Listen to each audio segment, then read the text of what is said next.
একজন মায়ের মনে জন্ম নেওয়া একটি প্রশ্ন বদলে দিয়েছিল ভারতীয় নারীর ইতিহাস। কেন শুধু ছেলেরাই শিখবে আত্মরক্ষা আর মেয়েরা নয়? এই একটি প্রশ্ন থেকে শুরু হয়েছিল এক নতুন অধ্যায়। 1905 সালের 6 জুলাই নাগপুরে জন্মগ্রহণ করেন লক্ষ্মীবাই কেলকর, যিনি মৌসিজি নামে পরিচিত। ছোটবেলা থেকেই তিনি সমাজের নানান অসঙ্গতি গভীরভাবে অনুভব করতেন। তিনি জানতে পারেন ওয়ার্ধার রাষ্ট্র স্বয়ংসেবক সংঘের ছেলেরা নিয়মিত শারীরিক শিক্ষা, ব্যায়াম এবং আত্মরক্ষার প্রশিক্ষণ নিচ্ছে।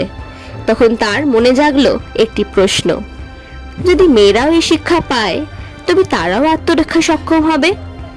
তিনি এই প্রস্তাব রাখলেন, কিন্তু উত্তর এলো শাখা শুধুমাত্র ছেলেদের জন্য, মেয়েদের প্রবেশাধিকার নেই।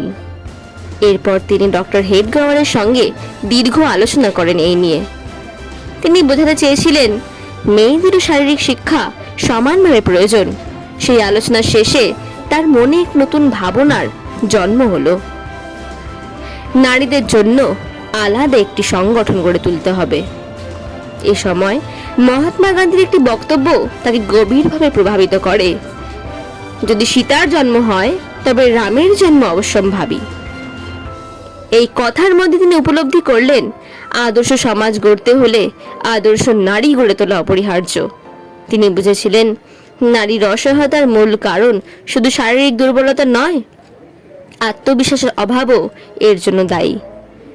তাই শারীরিক শক্তির সঙ্গে আত্মবিশ্বাস, চরিত্র গঠন ও জাতীয় চেতনার বিকাশকে তিনি সমান গুরুত্ব দিলেন।